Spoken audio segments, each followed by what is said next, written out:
Visit licensureexams.com and try our samples completely free of charge. Welcome to our podcast, Exploring the DSM, where we examine the fascinating world of mental health disorders. I'm your co-host, Dr. Linton Hutchinson, joined by my colleague, Eric Twachman.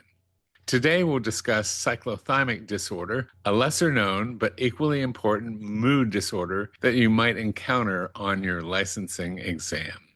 Hello, everyone. I am thrilled to bits to join Dr. Hutchinson to clarify this frequently misunderstood condition. As therapists and test takers, it's important to understand how to treat cyclothymic disorder effectively. To begin, let's examine the diagnostic criteria for cyclothymic disorder as outlined in the DSM-5 TR. In fact, the DSM-5 TR is the version that the exam will be using. So, would you like to get us started? I would indeed. To be diagnosed with cyclothymic disorder, someone must have experienced several periods of hypomanic symptoms and periods of depressive symptoms that don't meet the full criteria for a hypomanic or major depressive episode. The symptoms must be present for at least 2 years for adults, but only 1 year in children or adolescents. And if you're wondering, the answer is yes. Duration is important when you're regarding answering the questions on the licensure exam. You're right on the money on that, or maybe if we had only invested in Bitcoin back in 2017, we'd be sitting on a gold mine right now. Well, maybe a crypto mine. But anyway, if we had, the chances are we'd be sitting in Aruba somewhere instead of here creating podcasts to help therapists pass their licensure exam. And isn't that better than just lazing about on a beach with your, yacht right off the... Yeah, I guess so. Absolutely. You could take that to the bank, Eric. But before we go on, I've always had questions about timeframes. Why are the timeframes for criteria for children less than adults? Well, there are 2 reasons. In children, early intervention is crucial. So shorter timeframes allow quicker identification and treatment, and children's symptoms can severely impact their development and learning. So it's best to catch it sooner rather than later. Mm-hmm. Yeah, that makes sense. Well, back to cyclothymic disorder criteria. It's important to note that during the 2-year period, the individual can't have been without hypermanic or depressive symptoms for more than 2 months at a time. The symptoms must also cause clinically significant distress or impairment in ROSE or other important areas of functioning. So what the dickens is ROSE, you ask? I was just going to ask. Way, I know you were, but it's an easy way to remember areas of functioning: relational, occupational, social, and educational activity. Another key criterion is that the symptoms cannot be better explained by another mental disorder, such as bipolar 1 or 2, major depressive, or schizoaffective disorder. Also, if the symptoms are attributable to the physiological effects of a substance or another medical condition, they don't count. Well, now that we've covered the diagnostic criteria, let's discuss the differentials for cyclothymic disorder. It's essential to distinguish this condition from other mood disorders and related conditions. That's right. And one of the main differentials is bipolar 1 or 2 disorder. In cyclothymic disorder, the hypomanic and depressive episodes do not meet the full criteria to be considered the full hypomanic or depressive episodes, whereas in bipolar 1 or 2 disorders, the individual experiences the full-blown manic and hypomanic episodes and major depressive episodes. Mm-hmm.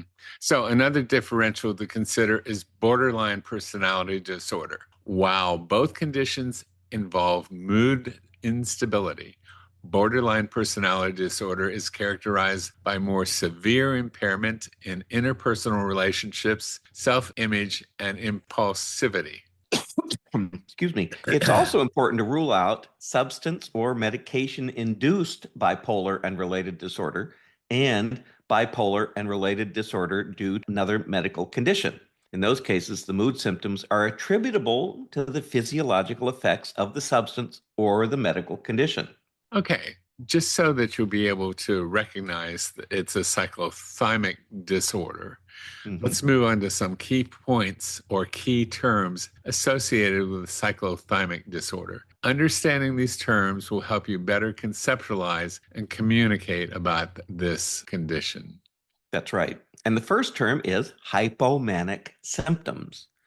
These are symptoms of elevated or irritable mood, increased energy and activity, and other features that are similar to a manic episode, but less severe, and not meeting the full criteria for a hypomanic episode. It's important to note the difference between symptoms and episode.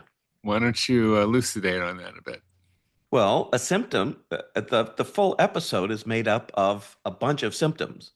So if you need 6 symptoms to be counted to have an episode, that's one thing. If you only have 2 symptoms, that's the part of the hypomanic event that you will have experienced as part of your cyclothymic disorder. Okay.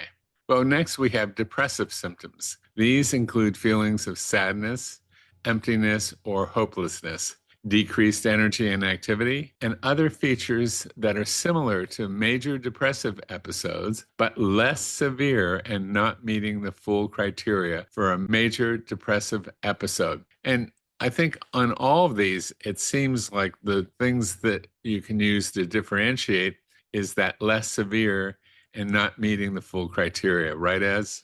That's right. That's the major calling card of cyclothymic disorder, is that it doesn't reach that full swing up or down. Uh-huh.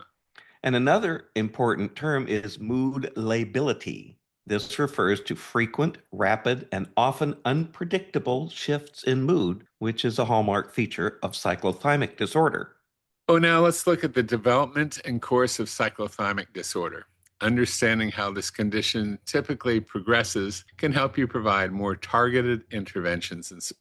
It often begins in adolescence or early adulthood, although it can start at any age, which is why we talked about how long it lasts in children. The exact cause is unknown, but there is likely a genetic component, as the condition tends to run in families. Here's a question. What's the age range that considered a child? Anything under 12 is a child, and between 12 and 18 is an adolescent. Well, the course of cyclothymic disorder is typically chronic, with periods of hypomanic and depressive symptoms occurring over many years. While some clients may experience a spontaneous remission, most will continue to experience mood instability throughout their entire lives. Yes, and it's important to note that clients with cyclothymic disorder are at an increased risk of developing bipolar 1 or 2 disorder. In fact, studies suggest that up to 1/3 of clients with cyclothymic disorder will go on to develop a more severe bipolar disorder. I wonder what triggers that so it goes from one to the other. You'd think there would be more research about that since it's up to 1/3 of people doing it, but they just know that it happens, which, when you think about it, makes sense. If you're going through the small ups and downs and you're not treated and it's not successful, then it seems like you might be at a greater risk for having those moods stretched out, either higher or lower. So it's sort of like a record where you put a needle on it and it just carves those grooves deeper and deeper. There you go. If only people knew what a record was. Or why you would put a needle on it. That's right. What are you shooting up a CD for, man? But what about those characteristics that are commonly seen in clients with this condition, but are not part of the diagnostic criteria? You know, the associated features of cyclothymic disorder. That's right. Well, one of the common associated features is impairment in social and occupational functioning. Remember Rose that you just talked about? Right. Another is an increased risk of substance abuse. Individuals with cyclothymic disorders may turn to alcohol and drugs as a way to cope with their mood instability and associated distress, like, self-medicating. And sleep disturbances are also common. They may experience insomnia during the hypomanic periods and hypersomnia during the depressive periods, which can further exacerbate their mood symptoms. Thanks, Ez. And for the licensing exam, you need to be up to speed on comorbidity. Comorbidity refers to the presence of one or more additional disorders co-occurring with a primary disorder, which in this case would be the common ones associated with cyclothymic disorder. Exactly. And one of the most frequent is anxiety disorder. So you have anxiety because your mood is out of control. Individuals with cyclothymic disorder may experience excessive worry, panic attacks, or other anxiety symptoms in addition to and because of their mood instability. Right. So substance use disorder is another common comorbidity, as we mentioned earlier. The use of alcohol or drugs can worsen mood symptoms and make treatment way more challenging. Right, because if you're out because you were using alcohol and drugs, you're having to deal with that instead of the mood instability. Also, attention deficit hyperactivity disorder, ADHD, is also frequently seen in clients with cyclothymic disorder. The impulsivity and distractibility associated with ADHD can compound the difficulties in functioning caused by mood instability. Okay, now let's turn our attention to evidence-based treatment interventions for cyclothymic disorder. This is something you would need to know for your licensing exam. So, absolutely, that's right. What would be some of the most effective approaches, Eric? Well, one of the primary treatment options is psychotherapy, which is why it's on the test. Cognitive behavioral therapy, or CBT, has been shown to be particularly effective in helping clients with cyclothymic disorder manage their mood symptoms and improve their coping skills. And if that is an option on your licensing exam, you might want to consider interpersonal and social rhythm therapy, IPSRT. You made that up, didn't you? I didn't make that up, no. Oh, okay. It's a real thing. So you've never heard of it? I never have, no.